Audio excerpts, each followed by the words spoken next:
اعوذ باللہ من الشیطان الرجیم بسم اللہ الرحمن الرحیم۔ شروع اللہ کے نام سے جو بہت مہربان اور نہایت رحم کرنے والا ہے۔ محترم سامعین، السلام علیکم ورحمۃ اللہ وبرکاتہ۔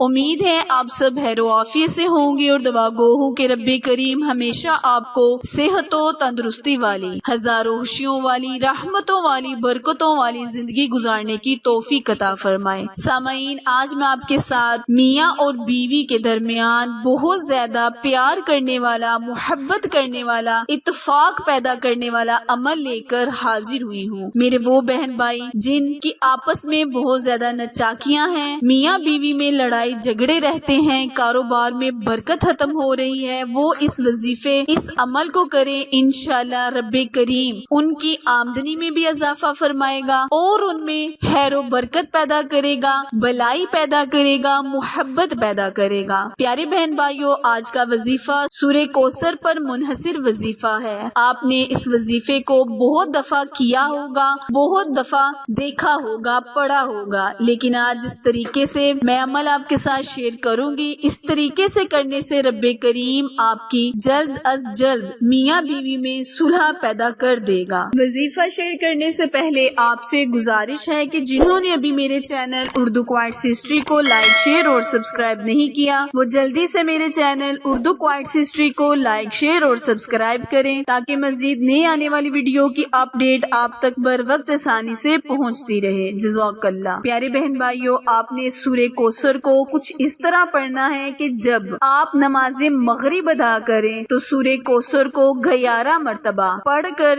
اپنے خاوند پر پھونک مار دیں۔ یہ عمل آپ ظاہری بھی کر سکتے ہیں اور باطنی بھی، مطلب اگر شوہر آپ کے سامنے ہے تو اس کے اوپر پھونک مار دیں، اگر سامنے نہیں تو آپ تصور میں بھی پھونک مار سکتے ہیں۔ جو میرے بہن بھائی اس عمل کو اپنے محبوب پانے کے لیے کرنا چاہتے ہیں، وہ بھی اس عمل کو بعد نماز مغرب 11 مرتبہ سورہ کوثر اول اور آخر کثرت کے ساتھ درود ابراہیم پڑھتے ہوئے اپنے محبوب پر دم کریں، تصور میں پھونک مار دیں۔ انشاءاللہ رب کریم آپ کی دعاؤں میں بہت زیادہ طاقت رکھے گا۔ اس عمل کے ذریعے آپ کو ایسی جگہ سے رشتہ عطا کرے گا، آپ کی میاں بیوی میں ایسی صلح رحمی پیدا کرے گا کہ کبھی بھی کوئی نچاکی، کوئی لڑائی جھگڑا پیدا نہیں ہوگا۔ پیارے بہن بھائیوں، حضرت علی رضی اللہ عنہ کا فرمان ہے کہ میاں بیوی سب سے اچھے دوست بھی ہیں اور سب سے بڑے دشمن بھی ہیں، فرق صرف اتنا ہے کہ وہ ایک چھت تلے رہتے ہیں۔ تو پیارے بہن بھائیوں، اس عمل پر عمل کر کر آپ اپنی زندگی کے دنوں کو خوشگوار بنا سکتے ہیں۔ انشاءاللہ رب کریم سے دعا ہے کہ جو کوئی بھی میرا بہن بھائی اس عمل کو کرے، رب کریم ان میں صلح رحمی پیدا کر دے۔ آخر میں دعا ہے، التجا ہے کہ رب کریم میرے اور آپ کے ہر صغیرہ اور کبیرہ گناہ کو معاف فرمائے۔ پیارے بہن بھائیوں، میرے چینل اردو کوائٹس ہسٹری کو لائک، شیئر اور سبسکرائب کرنا مت بھولیں، کیونکہ آپ لوگوں کی سپورٹ ہماری کامیابی کا ذریعہ ہے۔ پھر ملیں گے کسی اچھے وظیفے کے ساتھ، تب تک کے لیے اجازت دیں۔ اللہ نگہبان۔